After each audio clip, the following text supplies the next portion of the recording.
uh, okay. I'm done. Johnny, don't, I'm done. Johnny, don't do it, man. I'm, Please don't. I'm done. No, Please. I promise. Do it. I'm done. You I'm sure? done. No, Don't do it. encourage him. Don't do Don't. it. You're Do it. better than I this. freaking called it that.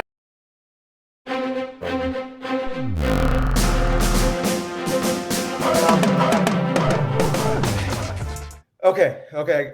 Hi, everybody. I promise I'm done.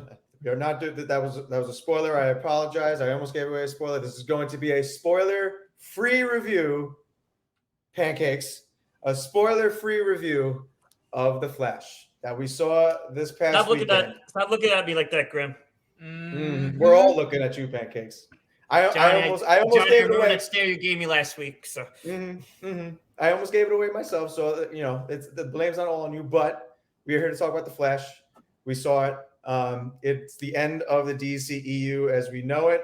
And guys, tell me, what was it? Was it The Flash the stupendous big ending to this current DC universe as we know it before James Gunn takes over and starts his new one? Like the transition into this new universe that we're supposedly getting.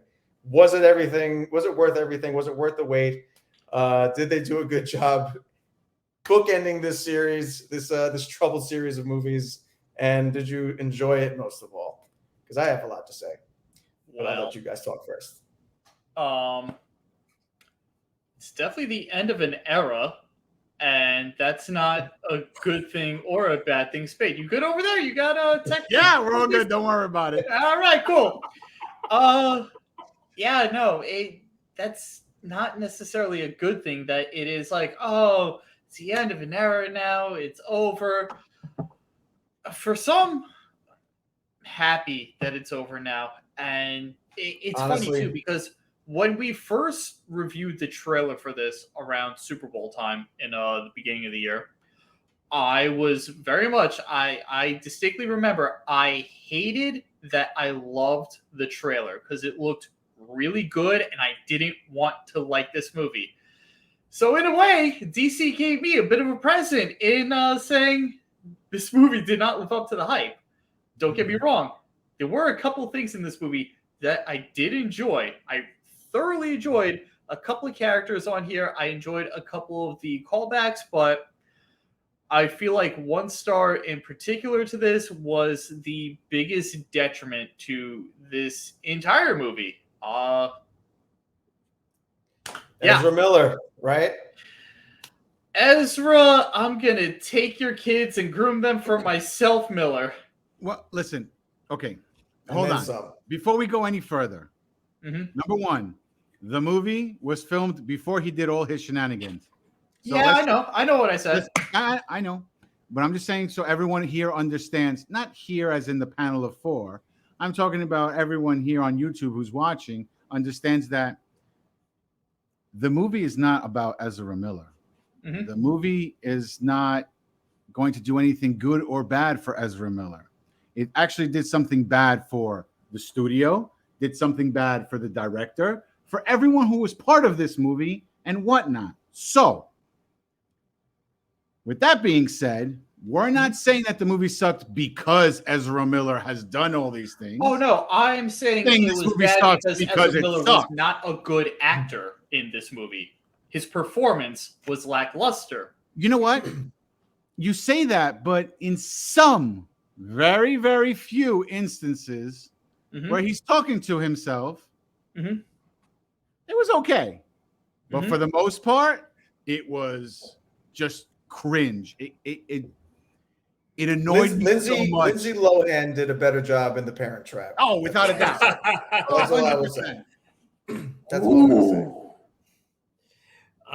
But that was pre-cracked out Lohan. So that was cut number 1 of 1,000 that I'm going to give this movie. So go on. Look, was it a good way to end the DCEU? No. I mean, it was better than the movies that. Okay, as a person who saw Black Adam and saw Shazam, and saw what else was Suicide Squad. Right? What else came out Peacemaker technically. Well, Peacemaker was good, but it was Good. Peacemaker was Just- great considering. Justice League, Batman vs Superman, Man of Steel. It was better than the latter three. Oh, it was definitely better than Harley Quinn and the Emancipation of Harley Quinn or whatever that movie Yeah. doesn't exist. That movie doesn't So- exist. Yeah, The but- not Harley Quinn movie. It Yeah. wasn't a horrible movie, but it also wasn't a good movie. The movie started strong and ended on, I don't even want to say a whimper, but just it felt like the studio, DC, whoever was in charge of this movie, just threw their papers and their hands up in the air and said, F it. We just want to be done with all this. Makes no sense. This is stupid. This whole DC universe has been stupid since day one. And we're just going to let anything go at this point. And that's what they did. And it was just, it was a goof fest. It was just so freaking goofy by the end of the movie. It was just like, I was just done with it. There wasn't like any sentimental feeling that the universe was ending, that, like, the universe of these movies was ending. There was no like big, ending, like no like crazy thing to see at the end. I felt like there was like an anticlimactic ending. It just wasn't anything that it was supposed to be. But most of all, what I realized after seeing this movie is that the reason why I hated it so much, obviously the multiverse aspect in this movie, but this movie, everything that I was afraid of Marvel doing wrong to fuck up the concept of the multiverse in their movies, this movie did. Like every single way possible, they fucked up the concept of the multiverse in every way that I was afraid that Marvel was going to do. And like I said, just by the end of the whole thing, I was just emotionally shot. I was just like, I'm so done with DC. I've been disappointed. I've been hyped up and disappointed again and again and again. Part of me thought that this movie had a chance. And by the end of it, I was like, I got to get the fuck out of here, man. This is just stupid at this point. The movie was dumb and it was stupid and I hated it. That's really what it was. I mean, you're not wrong. I think a great way to describe it, and just came and popped into my mind after we hit record, is it was like a bizarro Justice League movie with the pretense under a Flash movie. And to give some context, like how much of a mess this movie was, I read somewhere that at least 40 to 45 different people got a story credit to show you how many different scripts and screenplays, directors this particular movie went through, including Ezra Miller himself turning a script to Warner Brothers. There was 3 different studio regime changes within this movie getting completed, including the ending getting changed multiple times to show you how much. Okay, so but on that note, the movie was already filmed in 2018. Okay, Mhm. so it's been what 5, 6, 7 years now since that movie has been filmed. By the time it was put out, 2020. It filmed up into 2020, I think. So. Right. So by the time it was by the time it finished filming, it was 2020. The point is, it's 3 years. Regardless of what regime was in power at Warner Brothers, the movie was still the same. They only filmed 3 different endings just so they could throw off everyone, so there's no spoilers. Yeah, but that also doesn't discredit unless Pancakes is wrong, Right. that also doesn't discredit what he just said. Like, if you have too many cooks in the kitchen, it doesn't matter what time you're actually cooking. You still have too many people trying to do things and trying to push them to the studio, which is a huge detriment. But the only people that were involved in this making of this movie was Walter Hamada's WB, not James Gunn, not Peter Safran, not anybody. You didn't say those names. I understand You that, just but you're said- saying there was 3 different regimes. Those regimes are the ones that I just mentioned. So the point is that they had nothing to do with that. They were just like, yo, you guys made the movie, put it out. See what Again, happens. I'm not saying entire regimes. I'm not saying that. But what I am saying is it doesn't matter if it's an entire regime or Phil from accounting or Kyle in the mailroom trying to give snippets in. You still have too many people giving thoughts to the script and some bozo saying, you know what? That sounds like a good idea. It's still a terrible thing to happen. I mean, For this was someone something to that's been even say plaguing. yes. it's something that's been plaguing the DCEU, and honestly, something that's been plaguing Marvel movies too. Like it's just the reshoots, the rewrites, all this stuff. It's nothing new. I think this was probably one of the epitomes of that problem with the finished result that we got. But like again, like I think this is just like another way that we're seeing, hey, these movies are, they're kind of going buck wild. They're nowhere near perfect. And yeah, I mean, there's a lot of stuff going on behind the scenes that, maybe we aren't even supposed to know, but we do. And part of it's part of the business, but at the same time, it's a changing business too. And this is what we're getting into. Go ahead.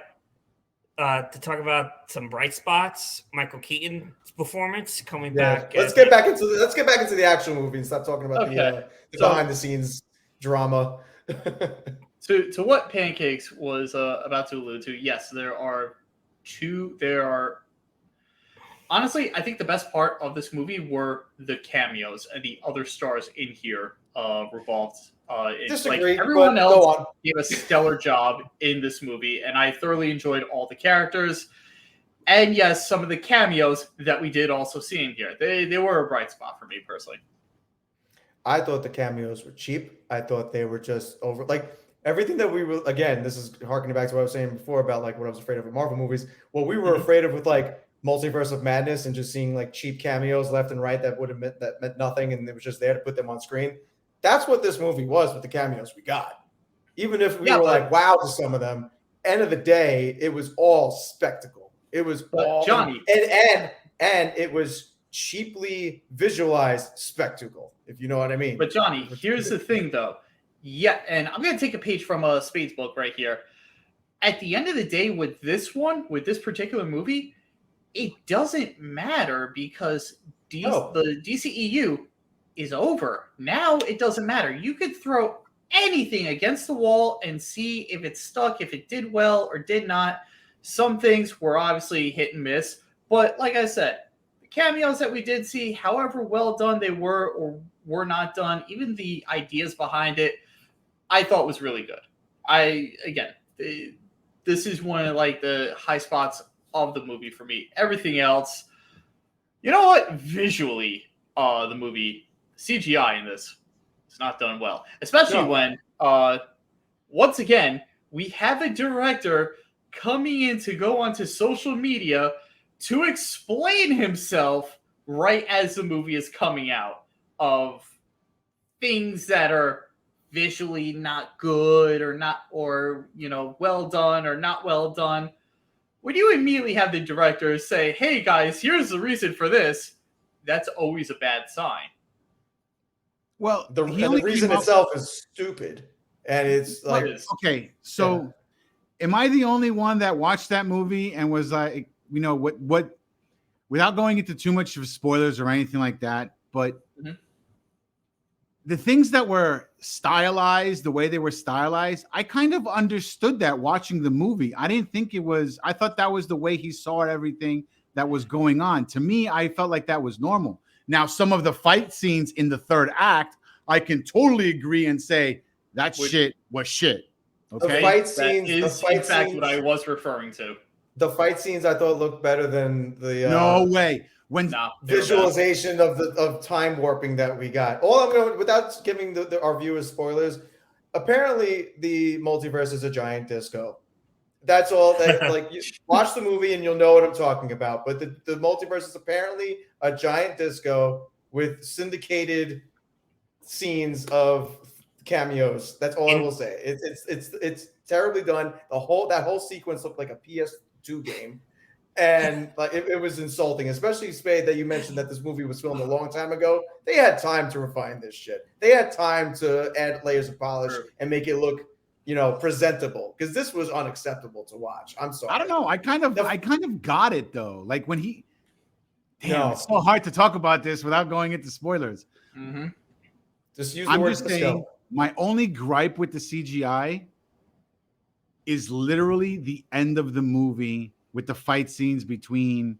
I mean, it's in the trailers, so it's not like I'm spoiling anything. But Zod and Supergirl fighting, that was horrible. Like, I don't see, like, it looked so bad. That looked like PS2 graphics. I will totally agree. The rest of it It didn't bother me. Well, the thing is, we've had Marvel movies that had fight scenes that look just as bad, though. Yeah, You know, I think this one was really bad. I think in my case, I'm just used to seeing fight scenes that look like that. But Possibly. Which isn't a good thing. No, it's not. But I think that the bottom of the barrel in terms of visual quality was definitely like the time visualization. I'm not trying to take Marvel's side on this, but at the same time, though, Marvel is crunching time and forcing these people to make everything fast. So it's kind of understood why the CGI is, Ant-Man Quantumania. Again, that kind of leads to what Johnny was saying in the sense that, you had so much time. People with DC, you have plenty of time to fix these mistakes. Why didn't you fix it? You don't. They did. Another small bright spot I wanted to point out, and I actually thought she did a decent job in her roles. Sasha Calle as Supergirl. I thought she was good. She played usually Supergirl is a more upbeat character, a ray of light, but considering her circumstances. It's her circumstances. She played a more serious, like she was grittier and more like gritty. That's the word I was looking for. That chip on her shoulder. Yeah, she was tough. But I liked it though. I like that she was tough. She actually had reasons for her circumstance for making certain choices that she made, which I thought was phenomenal. Honestly, I know I said like the cameos and the supporting cast. Her, I think, was probably one of the best parts of the movie.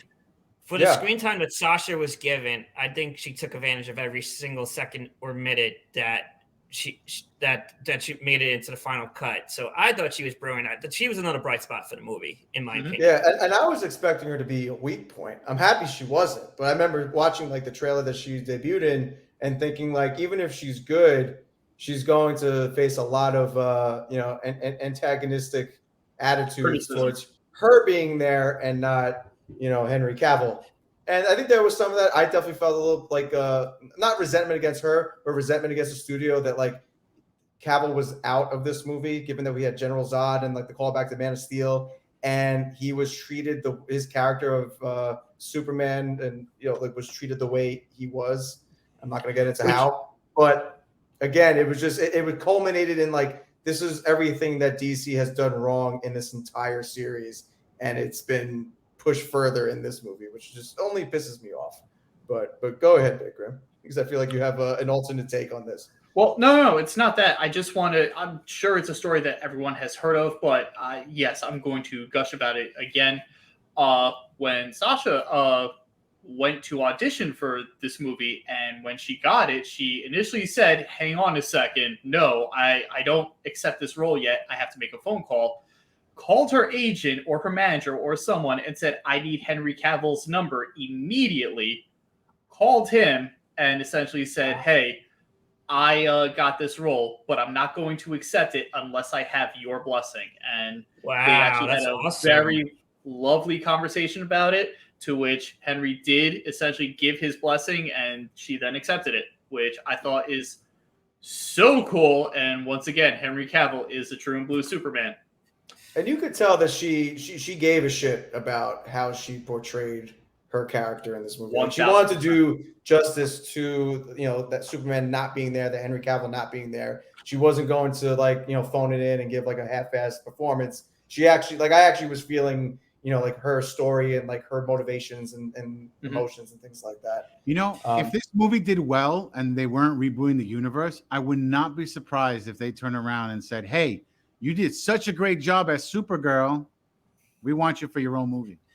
1,000%. Yes. I think because she was great in the movie. Mm-hmm. She was just as good as Michael Keaton.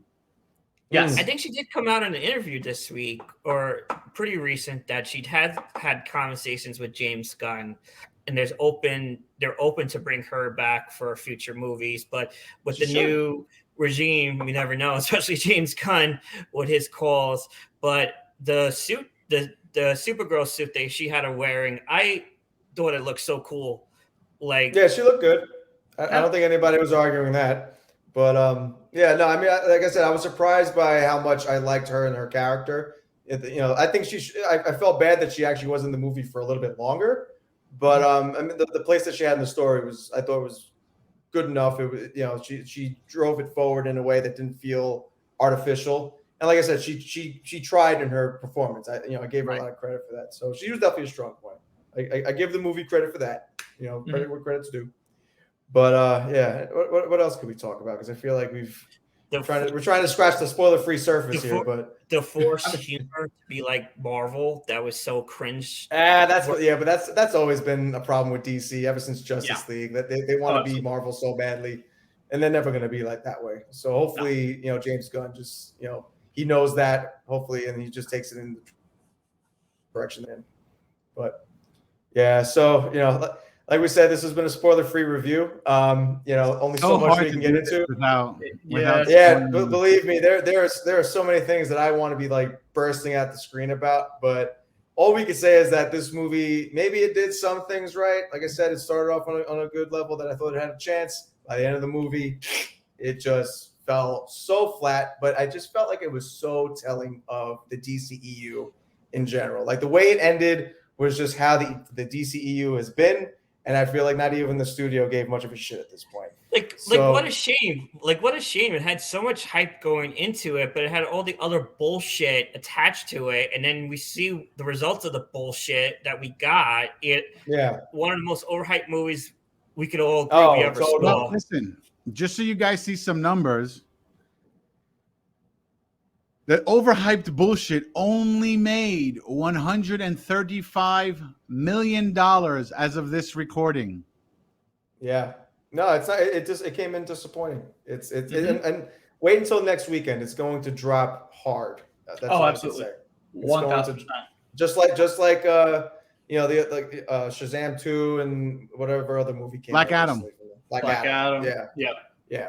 So it's going to be run-of-the-mill shit for DC as usual. I think at this point, we just put all of this behind us. We just look towards what James Gunn is doing, what he plans to do. Pay attention to that news. I'm not going to get hyped up until I start seeing, visual evidence that this is something we should get hyped up about with him. But yeah, this was just a flat, empty ending for a series that has just been troubled for 10 years straight. So I just want to bring this up, since I'm looking at the box office numbers, and the numbers are progressively getting higher, which is kind of weird, because on June 16th, which is Friday when it was officially out, it made $24 million. Saturday, it made 39. Sunday, it made 55. Monday, it made 61. I think those numbers aren't great in terms of growth. I mean, like, look at the Mario movie. But it seems like it's aggressively going up higher. At the same time, it's only going to go higher.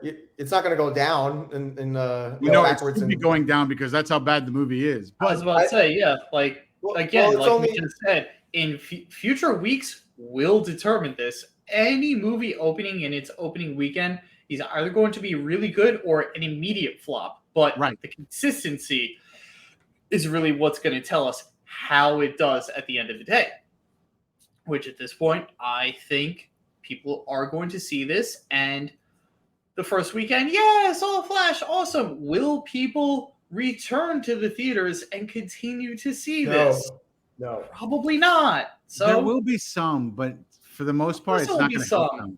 Yeah, it'll be on Max. It'll be streaming on Max in 2 weeks. Oh God. No, 30 days. 30 days. That's 45 Max. Yeah, Max. Yeah. Well, I think that's everything at this point, right, guys? So those are our thoughts on the Flash. Like I said, we caught it this past weekend. If you guys have seen it, let us know what you thought about it down in the comments below. And of course, as always, while you're down there, give us a like, give us a subscribe, ring that bell so you get notified whenever we do post new content. And until then, we out. Roll credits. And let us know how well you how proud you are of Pancakes for not spoiling anything. Yay! Hey guys, why does the Flash run like a bitch? Yeah. Roll credits. Yeah.